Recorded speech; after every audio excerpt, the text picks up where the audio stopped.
Have you ever felt like the game of Risk of Rain 2 was a little bit too difficult for you? Yeah. Day and night.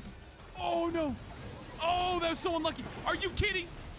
This game sucks. This game sucks. This game sucks. Your RNG wasn't very good? All right, here we go. 45K. Next up, 45,000.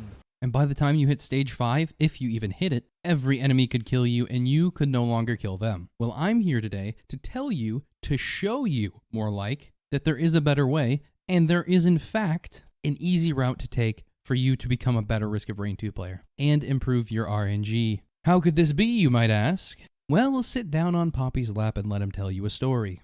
Once upon a time, there was a 5-second rule. This rule simply stated that all you had to do was pick up your food off the ground in just 5 seconds, and no matter how hairy that sucker is, you were safe to eat it. In Risk of Rain 2, we have our own version of the 5-second rule, which is the 5-minute rule. This rule just says that you should leave every stage at about 5 minutes. One of these rules gives you salmonella, and the other one is just a great safety guide on how to eat food. Now, to be clear, the first time I heard about the 5-minute rule was from Woolie, and TBH, I agree with the 5-minute rule. Just want to put that out there real quick before I have to look down in the comments and be like, Woolie this? What? But back on track, there's the 5-minute rule, and then there are the people who believe that you should loot every single item on the stage. Now, I don't necessarily disagree with this because I am a loot whore. Even during God runs when I've literally gotten every item in the game, I'm one-shotting everything. Nothing can stand against me. I'm still hitting boxes. What can I do? But I think both of these have flaws in the way they describe things. If I'm a new player and someone tells me 5-minute rule, I'm probably going to get outscaled unless I'm actually good at the game, which I'm a beginner, I'm not good at the game. On the other hand, if someone tells me you need to loot the entire stage, I'm going to end stage 1 at 20 minutes because I have no idea where I'm going. Both of these things are terrible, so I've come up with something that I think that new players and veteran players can use to increase the consistency of their runs. The reason for this video in its entirety came because I was playing a Risk of Rain 2 game off stream, and even though I searched the map and did as best as I could to find every chest that I could, I still ended the stage 1, 8 minutes in with 4 items, which made me wonder, if this is the run where I only got 3 items including the 1 boss item, and I'm fairly certain I got 90% of the chests on the map, how does chest spawning affect runs? I've always believed that the velocity of your acquisition of items is going to be a better determiner of your run than time or the amount of items you have. If you leave a stage at minute 1 but you have 0 items, that's actually not good. You're still going to get outscaled, and I'll show you why later. Also, if you leave the stage at 20 minutes, but you have 10 items because you looted the entire stage, that's also bad. The only thing that would save you in the latter case is if your RNG was super good and you have perfect items. So instead, here's my way of going about it. I think you should get at least 1 item per minute during your runs. This isn't a hard and fast rule. You can be a little above it or a little below it. It doesn't matter. The whole purpose is just to have a benchmark to set for yourself. Now that's not all. I have a lot more information to distill into you in this short period of time we have together. There are 2 things that are extremely important to pay attention to in Risk of Rain 2. Those things are the director and the environment. Now you might have heard people talk about the director before. Personally, I've talked about it a few times, and I know Woolie has an entire video on it. I'm not going to bore you with some nerd shit, okay? I'm going to be telling you what it means in just raw, manly terms. Basically, what directors do is there is one that spawns enemies and there is one that spawns interactables. Obviously, we're focusing on the one that spawns interactables. Every interactable in the game costs a certain amount of credits to spawn. The director only has a set amount per stage that varies depending on the environment. Now, the environments are just the maps. This doesn't mean stages. Stages are the numbers. So for example, stage 1 has 3 environments: Distant Roost, Titanic Plains, and Siphon Forest. For the most part, stages are what determines the credits, but there are some environments that have more credits or less credits than other environments. In other words, not all maps are the same. If you've played Risk of Rain 2, you know that there are certain things that can only spawn on certain maps. The most common example of this is the Shrine of Order, which can only spawn on Rally Point Delta. So with the basics out of the way, let's actually go into the numbers and how it affects your RNG in these runs. For starters, let's look at all of the environments and their credits for the director. I'll say it out loud for the people that are listening with headphones on, but eyes closed. Distant Roost has 180, Titanic Plains 220, and those are both of the Stage 1 maps. Wetland Aspect has 280, Abandoned Aqueduct has 220, and those are the Stage 2 maps. For Stage 3 maps, we have 280 for Rally Point Delta and 280 for Scorched Acres. For Stage 4, we have Abyssal Depths with 400, but it can get an extra 160 if the vault door is open, leading to a total of 560 credits if the vault's open. And Siren's Call has 400 credits. Sky Meadow, Stage 5, the only Stage 5 map, is 520. Now, you might have no idea what the fuck these numbers mean. Alone, they mean absolutely nothing. But if we look at what the director can spawn with these credits, we can see the cost and determine how many chests or various other interactables we can get with these set amounts of credits. Two things to note here is one, this doesn't include any of the new maps, sadly. The wiki has not been updated, so I have no information on the other ones, but I assume they're more or less going to be the same. And number two, looping does not increase the amount of credits that the director has in terms of interactables. So you don't get more chests on the next loop, you get the same amount as you normally would have. Alright, so let's actually look at the numbers here. Most importantly is that there are small chests with 15 total cost. That means it takes 15 credits. A large chest is 30, an adaptive chest is 20, a legendary chest is 50, a multi-shop terminal is 20, a multi-shop terminal that is green is 40, a Shrine of Chance is 20, and so on and so forth. Now, I only did the calculations on the max amount of chests per stage for small chests, but this should give you an idea of how many chests you can get per stage. And with that knowledge, we are a little bit more equipped to determine when we should leave a stage. So, for Distant Roost, you can have a maximum of 12 small chests, 14 on Titanic Plains, 18 on Wetland Aspect, 14 on Abandoned Aqueduct, 18 on Scorched Acres, 18 on Rally Point Delta, 26 on Abyssal Depths, but 37 if Vault Doors open, 26 on Siren's Call, I'm fairly certain 26 on Sundered Grove, and Sky Meadow, you can have a maximum of 34 small chests. If you would like to know the maximum amount of large chests that you can have on the map, then you can just divide by 2. So for Distant Roost, there can only be a maximum of 6 if every single credit went towards large chests. Obviously, this isn't going to be 100% accurate because credits go to various different things, but now you can know roughly the maximum amount you can have per stage. Before this, I used to always tell people that going from stage 1 to 3 didn't really matter as much. You didn't have to hit every single item in those stages because there was less value in them. My main reasoning back then was because every single multi-shop in the stage 4 environments had to be green. So as long as there were multi-shops spawned on the map, they would always be green items. This is a huge power spike. Now there is actual numbers here that backs up the fact that going through stage 1, 2, and 3 doesn't matter as much as getting to stage 4 and 5. Stage 4 nearly has double, if not actually double, the amount of chests that you would have on stage 1. Now, the amount of items is also not as important as the quality of the items either. But we can't exactly do anything about that, that's mostly RNG. Walking out of stage 1 with 10 cautious slugs probably isn't going to serve you that well. But we know that on stage 4 is when you usually get higher quality items anyway.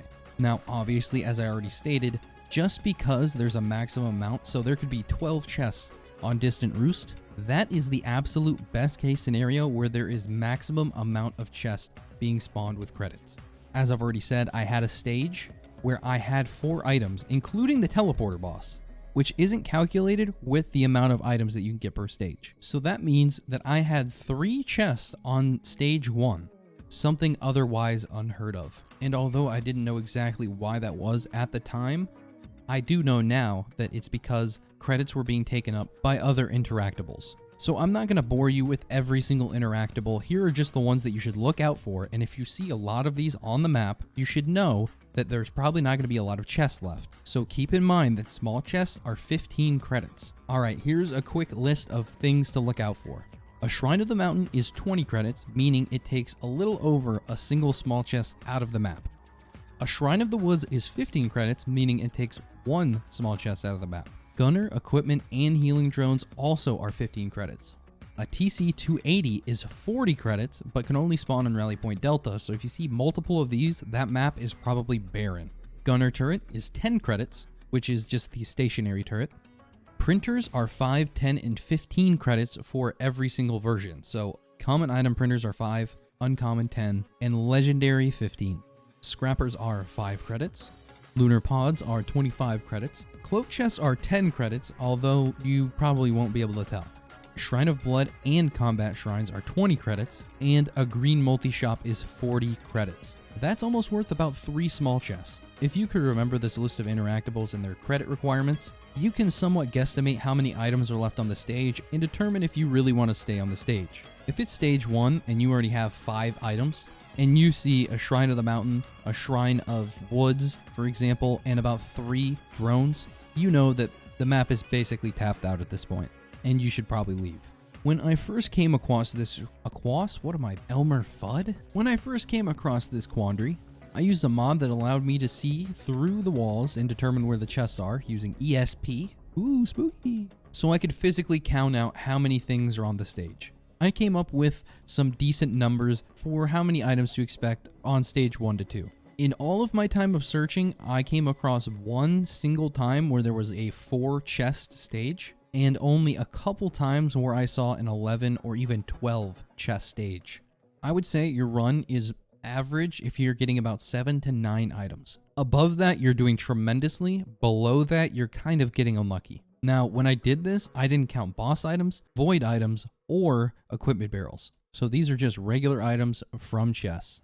Also, because the wiki hasn't updated, I can't be certain as to the credits that each void item takes up. It's probably around 20 because you can select it sometimes, but again, I just can't be sure. Now, to really show you, to really bring it home on how important this concept is, including the fact that you shouldn't really farm your butt off in stages 1 to 3 and should go to stage 4 and 5 quicker, I found some actual numbers out there. I did some observations out in the wild to test my hypothesis. To do so, I pulled up Woolie and Race's VODs and watched some of their games. I also pulled up a few of my own just to make sure. Now, to be clear, I didn't cherry pick these at all. These were literally, I opened up their VODs, clicked the first video, and watched that one. I started counting every single item they picked up, the name of the map, how many items they picked up, and which stage they were on. I also wrote down what survivor they were playing because it is kind of important. These were all Eclipse runs as well. I was doing this by hand and making sure I counted all of the items that they got from only chest, not void items and not boss items, and not from rusted keys or legendary chests that you could buy from certain stages. So it was kind of a pain in the ass to do. And I didn't think about it until halfway through, but I was counting their items and I wasn't even sure whether or not they made it all the way to stage 5. Thankfully, Race and Woolie are god gamers. Thank you so much, boys. I did the same for myself, and yes, I am a god gamer, so yes, I did get to stage 5 on all of my runs as well. Alright, so reading this out loud for all of you out there. The first run I watched was Race. He was doing Artificer on Eclipse 8. Stage 1, he got Distant Roost and had 9 items at the end, not including all of the items he got from the boss and etc. I just want to reiterate the fact that this is only from chests. Stage 2, he got the Aphelion Sanctuary and got 12 items. Stage 3, Scorched Acres and 9 items. Stage 4, Sundered Grove and had 13 items. And Stage 5, 20 items. In total, when Race entered Stage 6 and was about to go fight Mithrix, he had 73 items in total and 63 came from chests. He entered Stage 6 at 55 minutes and got roughly 1.15 items per minute from chests. The result? He beat Mithrix and the Voidling. That 1 item per minute thing looking kinda good so far. Alright, now let's go to Woolie, whose first run I watched was Rex on Eclipse 8. Stage 1 was the new map. I can't really recall the name of it, but he got 9 items. Stage 2 was Wetlands, and he got 7 items. Stage 3 was Scorched Acres, and he got 7 items. Stage 4 was Sundered Grove, and he got 9 items. And Stage 5, he got 20 items. Notice a pattern so far. Notice a pattern, do we? When I was watching this run in particular, he was going to the teleporter very early on some of the earlier stages, stage 1 to 3, and was commenting on the fact that he probably shouldn't have done it so early.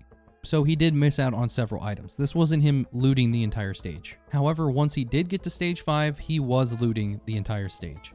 When Woolie entered stage 6, he was at 47 minutes. In total, he had 52 items from chests and 66 total overall. His items per minute from only chest was 1.1, and out of all of his items was 1.4, which is actually the highest out of everything on this list. Spoiler alert. Now sadly, he did lose to the revolving doors on Mithrix, so RIP Sag. Again, I didn't cherry pick it, so I decided to watch another run, just in case. This run, Woolie was playing Artificer, and on stage 1, got Distant Roost and 8 items. Stage 2, Abandoned Aqueduct, 6 items. Stage 3, Rally Point Delta, 13 items. Stage 4, the Abyssal Depths, but the vault was closed, so he only got 10 items. And stage 5, another 10 items. The total upon entering stage 6 was 47 items only from chests, and 61 total overall. At the time that he entered stage 6, it was 46 minutes, so his items per minute were 1, and then total out of all of his items was 1.3. This run, he did beat Mithrix. Easy clap. Now on to the GOAT himself. A couple of my runs. My first run was Railgunner, and on stage 1, I got the new map and 11 items. Stage 2, Abandoned Aqueduct, 7 items. Stage 3, Scorched Acres, 9 items. Stage 4, Abyssal Depths, but the vault was closed, 12 items. Stage 5, 12 items. In total, 51 only from chest and 67 overall. My time entering stage 6 was 55 minutes, although I did loop. And my items per minute at the stage 6 mark was 0.93 from just chest and 1.2 across all of my items. The result of this run? A 6-hour run where we beat Mithrix. Yeah. My next run, I was Railgunner again. Stage 1, Distant Roost, but it was the alternate version. 7 items. Stage 2, Aphelion Sanctuary, 12 items. Stage 3, Scorched Acres, 8 items. Stage 4, Siren's Call, 10 items. Stage 5, 12 items. In total, 49 only from chest and 50 overall. The reason it's so low is because I traded items in the bazaar. Time entering stage 6 was 60 minutes, and my items per minute was 0.81. The result of the run? 3-hour run where we beat Mithrix. Now for my final and last run to show off. This run I was playing Void Fiend. Stage 1, we were on Distant Roost with 6 items. Stage 2, Aphelion Sanctuary, 9 items. Stage 3, Sulfur Pools, 9 items. Stage 4, Sundered Grove, 6 items. And Stage 5, 13 items. In total, 43 only from chests, 56 overall. My time upon entering Stage 6 was 42 minutes, and my items per minute was 1 and 1.3 overall. The end result? A 2-hour run where we beat Mithrix. So while this isn't the greatest data set, I did just pick a random run. Let's go over how many items per minute each of us got. For Race, the one run that I looked at was 1.15 from just chest and 1.3 overall. From Woolie's first run, 1.1, and total out of all was 1.4, the most efficient amount out of all of the other runs. And his second run was 1 item per minute, and total out of all items 1.3. Of my runs, I had 0.93 in the first one, 1.2 overall, 0.81 in the second one. I didn't do the calculations overall, but it was still less than 1 per minute. And it was also kind of messed up because I did trade in the bazaar. And for my third and final run, I had 1 item per minute, and items per minute overall was 1.3. So out of 6 runs across 3 streamers, the items per minute of 1.3 came up 3 times, so 50% of the time. And in every single one of those runs, it was a win. But looking at these numbers doesn't really prove anything, really. All 3 of us are streamers, and I would like to say that all 3 of us are pretty good. I think Woolie and Race are probably better than me. But I know that Race likes to loot everything on the map as much as he can, and Woolie is the progenitor of the 5-minute rule, while I just kind of loop until the game's no longer fun to watch. We all have our strategies. So to wrap it up, am I saying that having 1 item per minute is going to win you every single run? No, probably not, because again, quality of items matter. If I have 100 of the most dog shit item in the game, yes, PSG, I'm definitely not going to win. I do hope this was helpful. I'm sure I could go on for another 20 minutes, but I'm not even sure how I got here, really. I kind of blinked and the video was 20 minutes. Anyway, you can watch me on Twitch TV/R&D Thursday. Like the video if it was informational. This is Swag Money 69 signing out.